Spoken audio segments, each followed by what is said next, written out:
Olá, meu nome é Murilo Santos e eu vou apresentar o trabalho sob o título A Reincidência e sua Recepção Constitucional.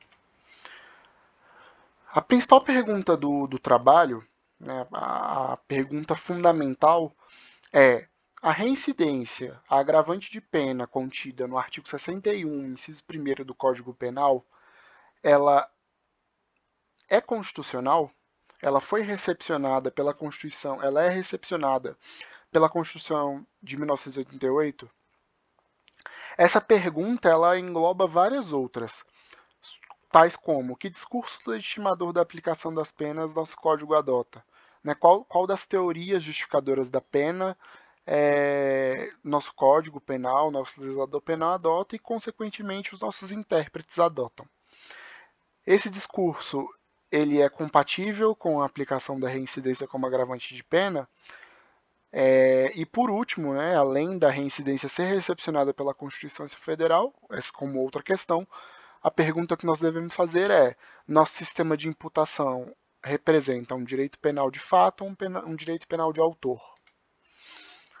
A metodologia utilizada no trabalho foi a de revisão bibliográfica, nós usamos diversos autores, dentre eles nós podemos citar Saulo de Carvalho, César Roberto Bittencourt e José Antônio Paganella Boschi, e também analisamos a questão sob o ponto de vista da nossa Corte Suprema, no âmbito do julgamento do recurso extraordinário 453.000 Rio Grande do Sul, que foi a oportunidade na qual a Suprema Corte, né, o STF, foi convocado para se manifestar acerca da questão.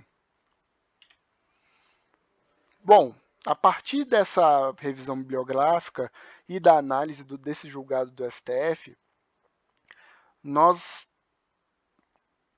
chegamos ao seguinte resultado: existem duas linhas interpretativas para a questão.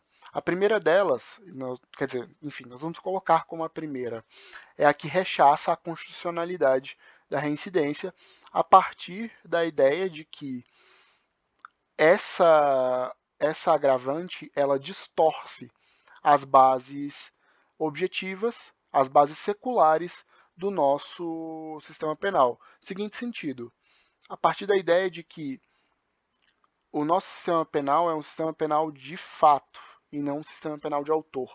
Ou seja, nós temos que punir o indivíduo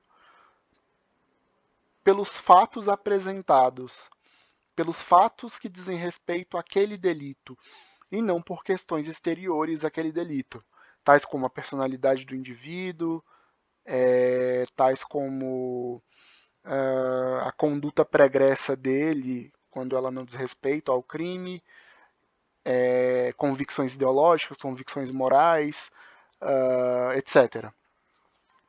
A ideia é que a reincidência, ao trazer para dentro do processo, de um novo processo, fatos pretéritos, ela distorce essa lógica e momentaneamente transforma o nosso direito penal em um direito penal de autor. Já a segunda vertente de interpretação, que é a vertente a qual o STF, ou melhor, a turma do STF que julgou aquele recurso extraordinário, se filia. Né? Essa segunda vertente diz que a reincidência é sim constitucional, porque ela atende, né, ela dá mais,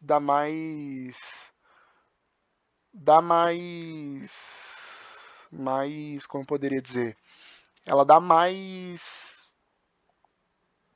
operacionalidade para o princípio de individualização da pena, porque a pena aplicada ela tem mais a ver com o indivíduo no sentido de que ela leva em consideração a, o que você pode chamar de conduta criminosa do indivíduo ou, ou a própria conduta do indivíduo perante as normas penais. E aí a nossa conclusão é a de que, em que pese a interpretação consolidada do Superior Tribunal Federal, né, de que a reincidência ela é constitucional, nós nos alinhamos à primeira vertente doutrinária, né, a linha doutrinária mais crítica, que considera a reincidência uma distorção no nosso sistema de persecução penal. Foi assim que concluímos, quer dizer, foi assim que eu concluí durante o processo de pesquisa.